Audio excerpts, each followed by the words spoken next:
Did you know entire ancient societies survived brutal monsoons without ever learning how to make fire? They couldn't create a single flame from scratch, yet they always had fire.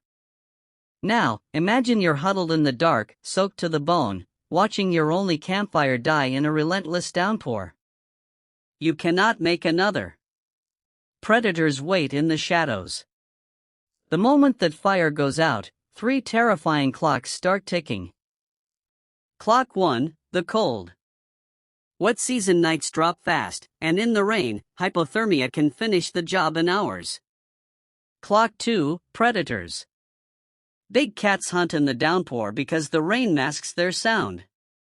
The only thing holding them back is your fire. Kill it, and the math flips. Clock 3, the food.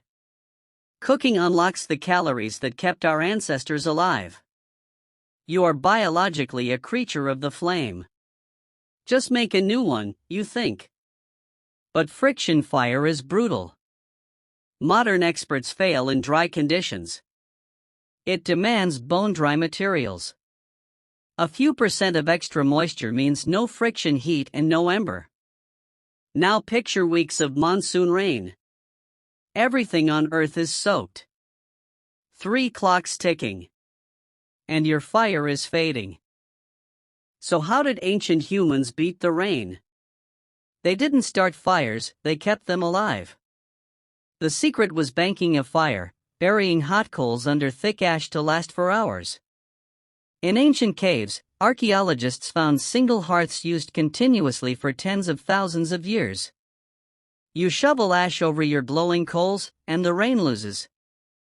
Suddenly, lightning reveals the river below is rising fast. By tomorrow, your camp will flood.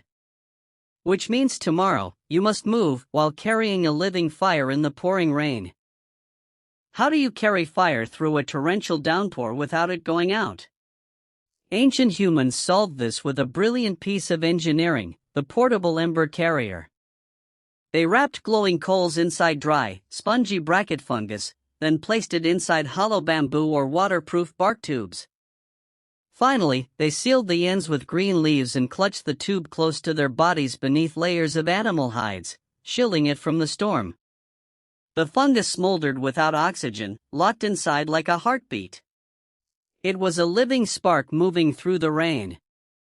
And when you finally reached a dry cave, you simply unwrapped it, breathed on the ember, and watched a brand new fire come to life. Finding fire-carrying materials in a rain-drenched forest takes mastery of a drowned landscape. While others saw only soggy destruction, ancient humans saw a survival manual. They looked for standing deadwood protected by a thick bark shell, splitting open logs to harvest bone-dry tinder hidden safely inside. They gathered resin-heavy pine and oily birch bark that ignored the moisture around them. Every tree became a hidden toolkit for survival. Even the most careful keepers sometimes failed, and the rain won. When that happened, survival depended entirely on a network of strangers. If your hearth went cold, you didn't panic or try to strike a spark in a storm. You walked to the next camp. A dead fire was a death sentence, so communities shared living coals without hesitation. They traded embers like currency, weaving a safety net of fire across the wilderness. The ultimate secret to ancient survival wasn't a tool or a skill, it was obsession. They didn't just watch the fire, they guarded it like life itself, because it was. Rotating watches, constant fuel collection, and absolute paranoia about the weather kept the flame alive through thousands of winters. They beat the rain not with modern technology, but with total, multi-generational focus. When the fire finally blazed in the new cave, your family gathered close, feeling the warmth chase away the dark. For thousands of years, that single glowing ember was the anchor of human civilization.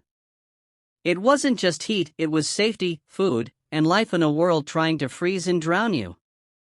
The next time you see a flame, remember, you are looking at the oldest unbroken chain in human history. That was the final batch. Here is the closing script. The flames survived the downpour, the rising river, and the freezing night. It passed from hand to hand, generation to generation, across hundreds of thousands of years. Without it, humanity would have vanished in the dark. And it all started with a single, glowing spark.